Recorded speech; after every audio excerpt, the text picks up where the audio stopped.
And he is set now because Ferrozo replaces Jerry Bolander, who could not continue due to an injury. Ferrozo and Abbott now square up in the semifinals with the winner to take on Mark Coleman. Here is the tale of the tape. Well, how do you like those two disciplines? Not your run-of-the-mill disciplines. Street fighting and pit fighting, which means both guys just want to rumble. 6 feet, 5'10". Here comes the weight. I know you'll enjoy this. Almost 600 pounds. Little less than a third of a ton. Huntington, California, and Shakopee, Minnesota. Here comes Scott Ferrozo, who won earlier tonight as an alternate. His dad played football for the Minnesota Vikings. He was an All-America football player at the Division II level as a nose guard. He wrestled in high school. He threw the shot put and discus. 117-7 in high school wrestling matches. He says, I will bring this fight to the next level. He's Madison trained by Donnie Fry, his strength and conditioning coach is Becky Levi, and his trainer is also Gino DiMaria. And he took out Sam Fulton in the alternate match to get here. And he's talking to Big John McCarthy. He's excited. He might really be feeling some destiny. He told us during the fighter interviews that he felt, even as an alternate, he would get in the finals. He said it was destiny. Looks like he was right. Yep, he can deadlift 700 pounds or 2 1/3 Tank Abbott's. Well, there's no doubt there's power there, but he's bigger than the last time we saw him, and conditioning will be a factor with both these athletes. Here comes the well-rested Tank and an entourage worthy of many boxing camps.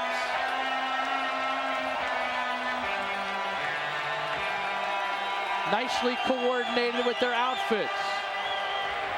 God, they even looked like they were in formation there surrounding Tank. Tank in the lead position. His hobbies include going to bars, getting crazy, and raising hell.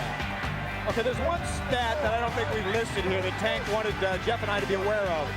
Tank believes that if you take every UFC competitor and you take their arrest records for assault, his would top the combined total of all the combatants. Now, I don't know what kind of a record that is, but that's something that Tank said. His first fight since his suspension from the UFC. The G-Man Rich Goins will introduce the fighters formally.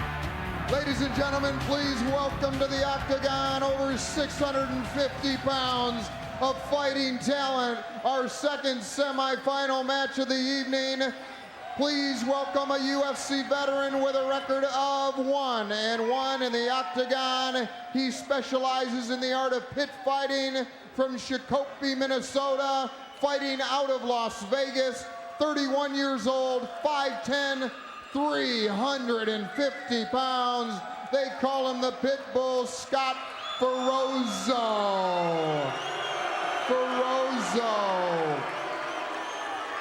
And his opponent, the Street Fighter from Huntington Beach, California.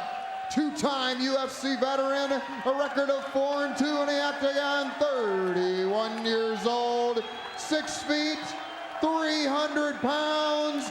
You know him, you love him, Tank Abbott. How about the irony here? In UFC 8, the main draw, David versus Goliath, Ferrozo was beaten by Bolander. That was Ferrozo's first fight. Bolander choking him out after really Ferrozo dominated much of the fight, flinging the little man all over, pinning him up against the fence, but unable to finish. Tonight, he replaces Bolander in the main draw. Tank lands a right quickly. Ferrozo counters back. Looked like they were going to go toe-to-toe there for a minute. Ferrozo hammers away at the back of Tank's head. Tank is going to work to try to take Ferrozo down. No, there you go, sweetheart. And this might be the first time that Ferrozo has ever been muscled around in the octagon. Well, you know, he's been training with Don Fry, a very experienced veteran of the octagon. Looks like they're satisfied to go toe-to-toe. And they are going toe-to-toe.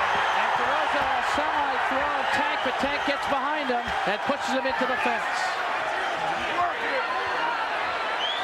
See if we see some foot stomping here by Tank. He's in a position he can really crush Ferrozo's toes, but he's just looking for one thing. The right hand. The right hand.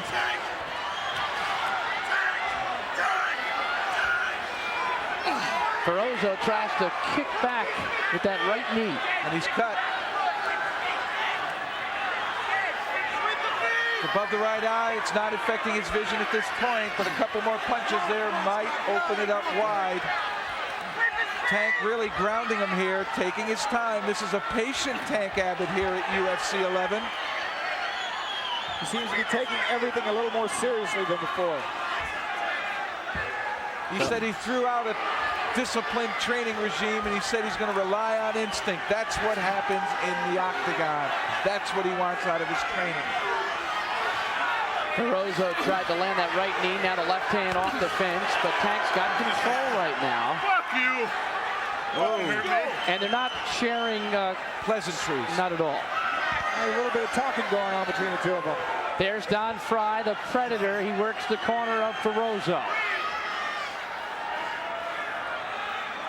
Tank content to hang on to that fence, use it for leverage, land some punches. There's the left to the back of Ferrozo's back, which is a big back.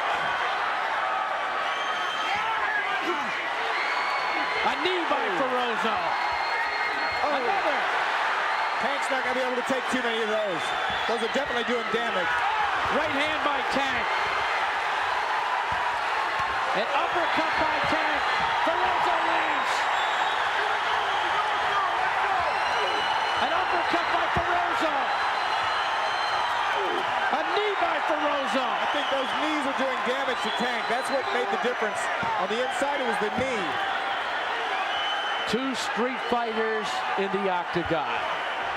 Now, if Ferrozo was to do this knee right, he's not doing it correctly. He needs to thrust his hips, not just the leg. If he thrusts his hips, he'd go right through those ribs.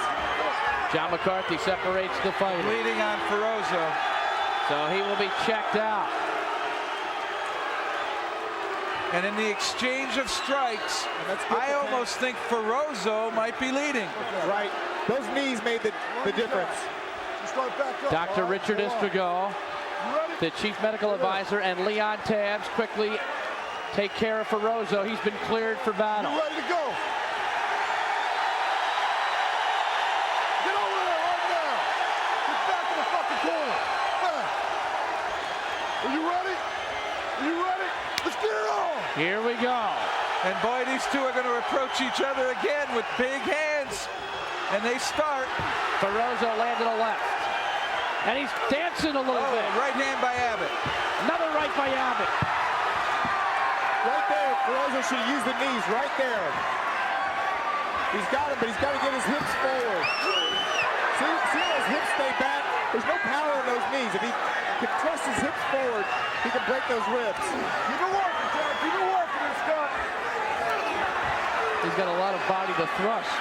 When I first started kickboxing, I thought the knee was equivalent to a body shot, but there's no comparison. When that knee sinks in. Let's get out of there. There's a toe stop by Ferrozo. I don't know if that's a good idea. It might remind Tank that he can stop. Oh, without a doubt. Ferrozo's doing a smart thing, though, Don. He's actually hanging on to Abbott's shorts, and that's keeping him within range of those knees. Right, those knees can be used to the groin, they can be used to the legs. You don't have to use it for the gut. You can even use it to the head. If you can put your hand on top of his head, you can hit him with a knee. Two big boys. Ferrozo landing a right. His cut doesn't look too bad. The blood on Abbott's back is from Ferrozo. A rapidity of right hands by Ferrozo, but not powerful. Yeah, all small little rabbit punches, but in the eyes of a judge, that might be enough. He's striking. The knees have been making a difference for Ferrozo right there. And he continues to clutch onto Tank's short. There again. Come on, man. Let's go. Come on, Tank. You see Tank's hand coming down. That won't stop a knee.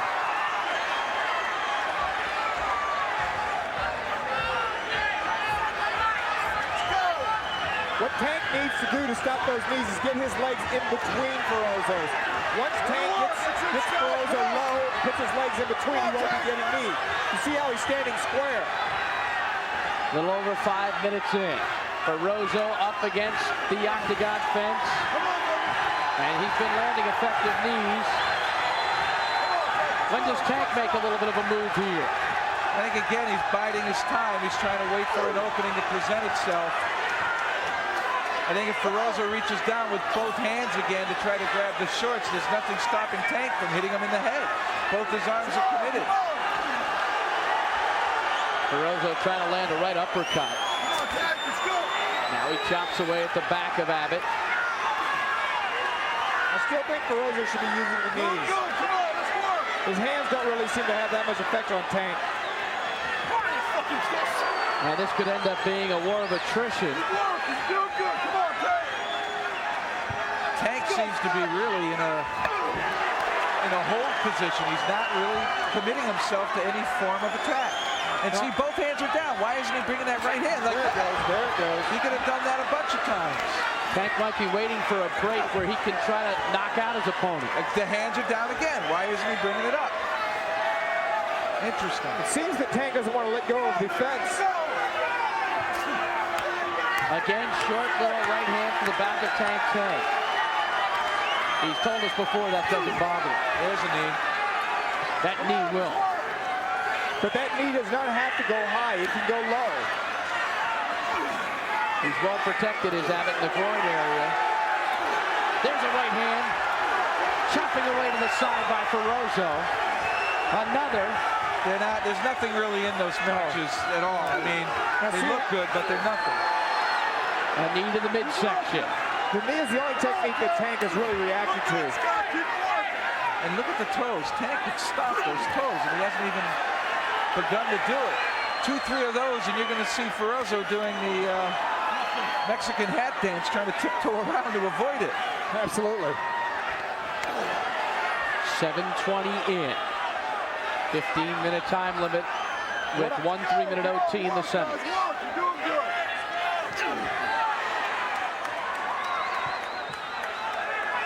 Tank continues to just be very patient. We're over halfway now, 7:40. That's the regulation. There's still an overtime if neither fighter has tapped or submitted. Well, you know, conditioning is going to be a factor. When you get guys this big, they're usually not in as good a shape as the smaller fighters.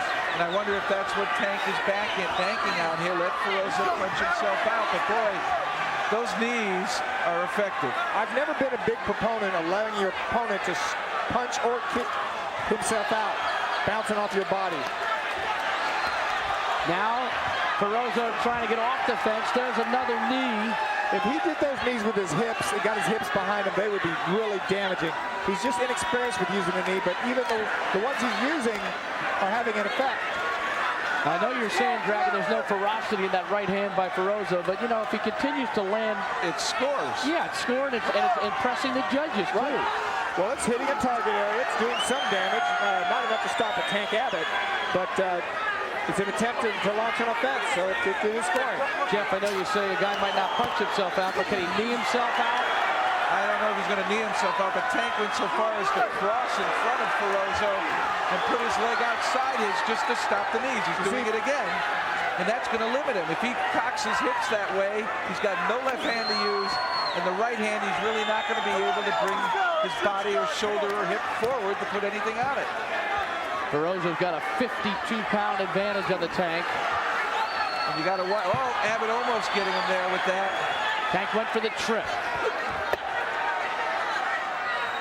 And Ferrozo showing great balance on his feet. He's not being knocked down easily. Hey, he was a terrific nose guard, and nose guards play low to the ground. You've got to have a good center of gravity. And Ferrozo not at all intimidated by the 10. Crowd getting a little bit restless. I'm a little surprised that he hasn't opened it up. Another knee to Tank's stomach. Another knee, which allowed him to get that grip around his head. John McCarthy warning the fighters, telling them he's got 5 minutes before the first overtime.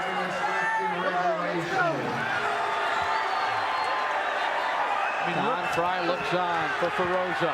Their feet are there. It finally stopped his foot.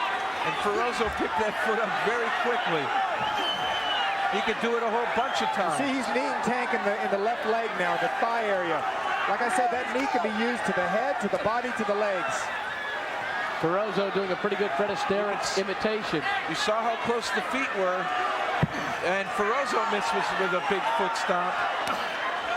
And you're right, it is a big foot. Oh yeah, I mean, they're on top of one another. They could really go ahead and hinder each other's movement. This is not footsie, it's the UFC. And there's 4 minutes and 15 seconds left in regulation in the semifinals, with the winner to take on Mark Coleman.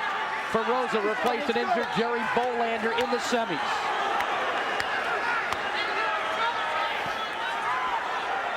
I don't really know what Tank's strategy is. I have no idea. I don't know how he thinks this is where he needs to be. It seems to me he'd want to get in the center of that ring, try to land something.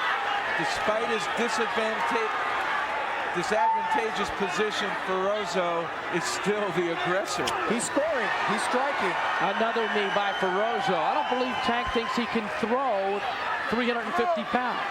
Well, certainly not in an unskillful manner. He's not going to be able to. He needs to set him up and use it. Ferrozo ripping a couple of good right hands in there. He really wound up on those, Dragon.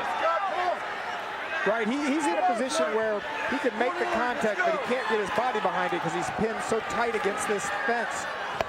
And there is enough action here that John McCarthy does not have to separate the fighters. And it's amazing that Tank won't try it. Tank hasn't tried the knee at all. He could be countering with the knees. I don't know what he's thinking, except maybe he feels if he backs up to throw a good knee, Ferrozo's going to get out of this. Under 3 minutes to go in regulation. Ferrozo get out of this, or Tank get out of this? Right now, I think Ferrozo is dominating this position. Oh, absolutely, absolutely.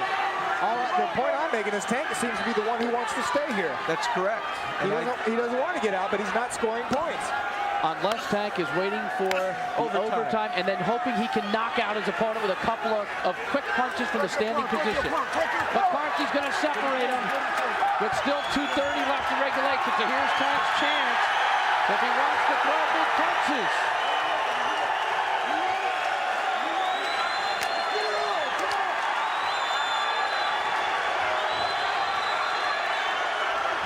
Ferrozo landed a jab, Tank countered.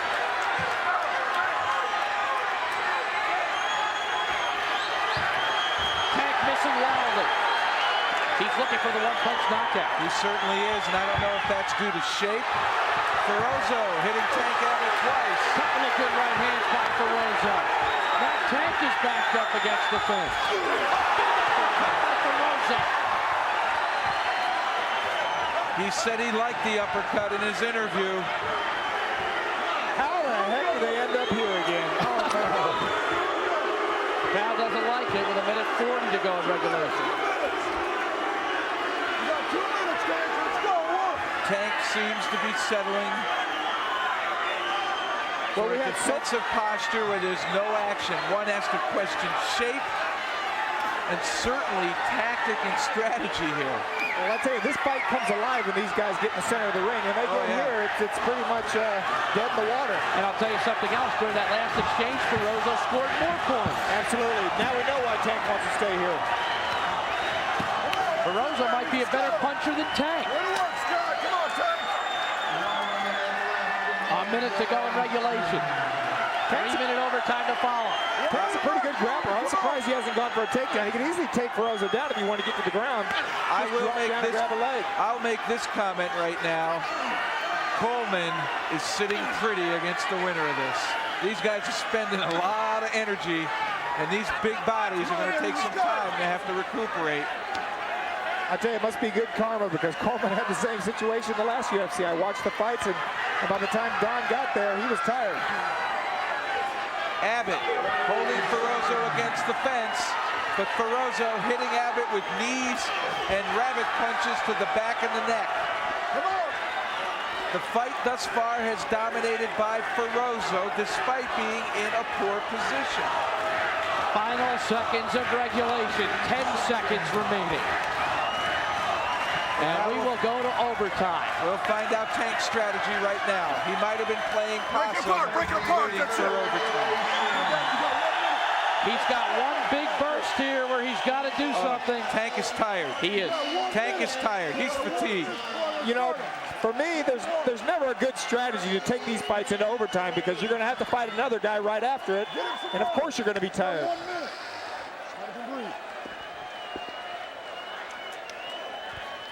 Leon Tabbs checks the cut on Ferrozo's face, which isn't bad. Not over yet. Back up. Tank Abbott is tired. If he's going to make a move, it's got to be on the feet. It's got to be in this standing situation, because if they end up against the fence, it's not going to help them. Hey, get your guard up, man. Let's go. Come on. Tank is up in weight. And Ferrozo is challenging the crowd. Ferrozo is putting his arms up, and the crowd responded positively, taking away what seemed to be a real Tank-oriented crowd. Right. You know what? One thing about audiences I've always noticed, they like the winner. They don't care if you're hometown or not. They want the winner to win. I think they also like effort. Yes, and they're recognizing Ferrozo for that. Here we go. 1 3-minute overtime. Are you ready? It goes to the scorecards if it doesn't end in this 3-minute session. Here's Abbott's chance. Ferrozo giving him a smile. This crowd is on their feet. We got thousands of people standing on their feet for this one. Solid left by Tank.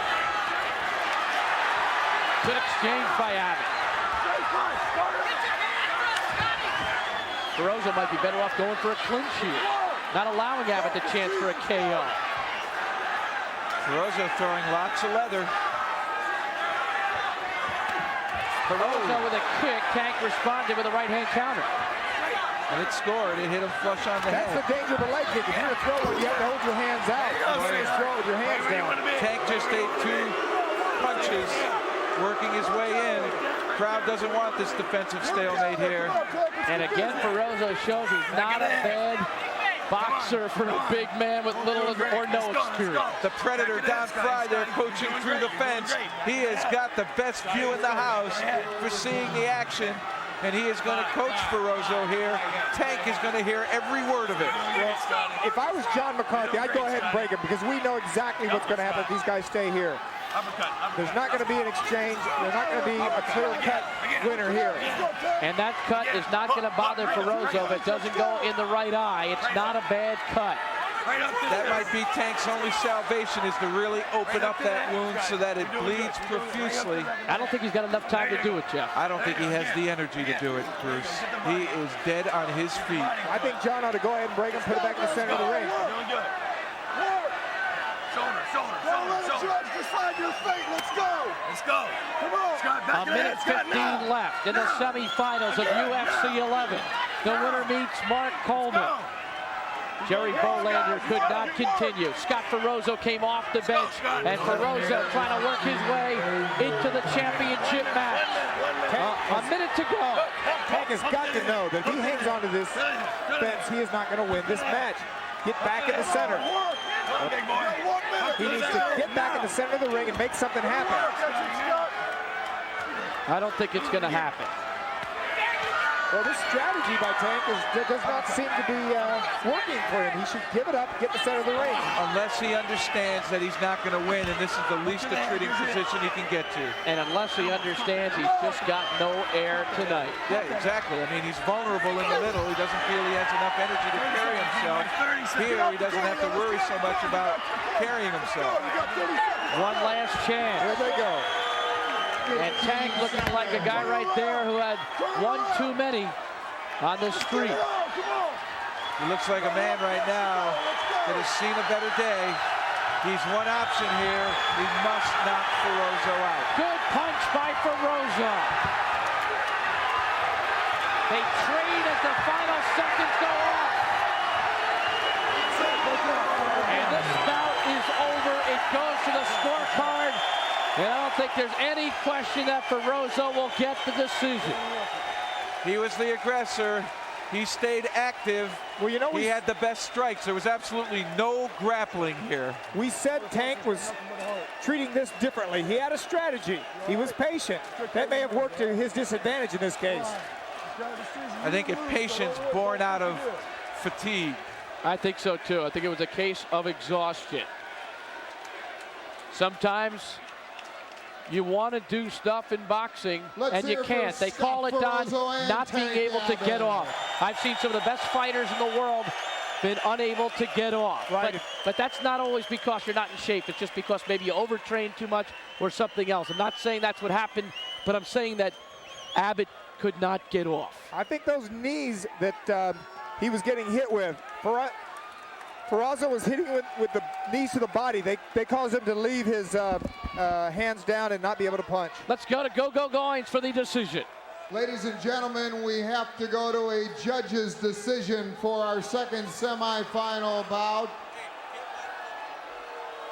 Judge Kurt Shearer scores the bout to Ferrozo.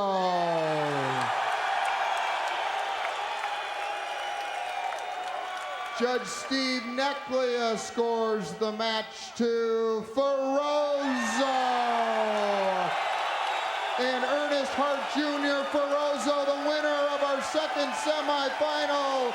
Scott, the Pitbull Ferrozo. He ought to save his energy.